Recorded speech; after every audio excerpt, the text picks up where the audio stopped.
بسم اللہ الرحمن الرحیم۔ السلام علیکم ورحمۃ اللہ وبرکاتہ۔ سورۃ الفاتحہ اللہ کی بادشاہت، بندگی اور ہدایت کی دعا ہے۔ جیسا کہ پچھلی آیات میں اللہ تعالیٰ کی حمد، ربوبیت اور رحمت کا بیان تھا، اب اگلی آیات میں اللہ تعالیٰ کی کامل بادشاہت، روز جزا کی حاکمیت، بندگی کے حقیقی مفہوم اور سیدھے راستے کی دعا سکھائی گئی ہے۔ مالک یوم الدین، روز جزا یعنی قیامت کے دن کا مالک ہے۔ قیامت کے دن تمام اختیارات صرف اللہ تعالیٰ کے پاس ہوں گے۔ ہر انسان اپنے اعمال کا حساب دے گا اور انصاف کے مطابق جزا یا سزا پائے گا۔ ایاک نعبد و ایاک نستعین، اے اللہ ہم تیری ہی عبادت کرتے ہیں اور تجھ ہی سے مدد مانگتے ہیں۔ یہ آیت توحید کا خلاصہ ہے۔ بندہ اقرار کرتا ہے کہ عبادت صرف اللہ کی ہے اور حقیقی مددگار بھی صرف اللہ ہی ہے۔ اہدنا الصراط المستقیم، ہمیں سیدھا راستہ دکھلا۔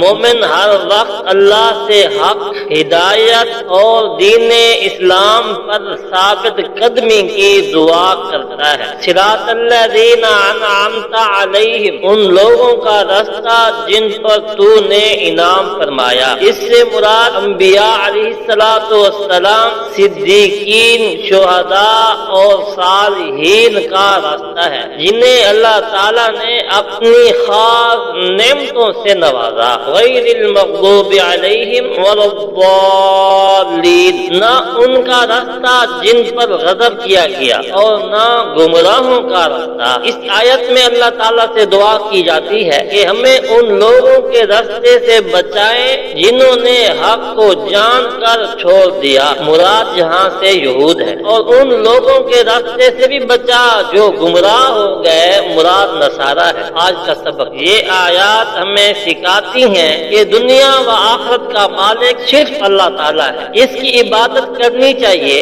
اور ہر ضرورت میں اسی سے مدد مانگنی چاہیے۔ کامیابی کا راستہ اللہ کی ہدایت پر چلنے اور نیک لوگوں کی پیروی کرنے میں ہے، جبکہ گمراہی اور نافرمانوں کے راستے سے بچنا مومن کی ذمہ داری ہے۔ الحمدللہ، آج ہم نے قرآن کریم کی عظیم ترین سورۃ الفاتحہ کا ترجمہ اور مختصر تفسیر مکمل کی۔ آئیے اس سورت کے پیغام کو چند الفاظ میں سمجھتے ہیں۔ سورۃ الفاتحہ ہمیں بتاتی ہے کہ ہر نعمت اللہ کی طرف سے ہے، عبادت کا حق صرف اسی کو حاصل ہے اور حقیقی کامیابی اس کے بتائے ہوئے راستے پر چلنے میں ہے۔ جو اللہ سے جڑ جاتا ہے وہ ہدایت پا لیتا ہے اور جو اس سے دور ہو جاتا ہے وہ گمراہی میں بھٹک جاتا ہے۔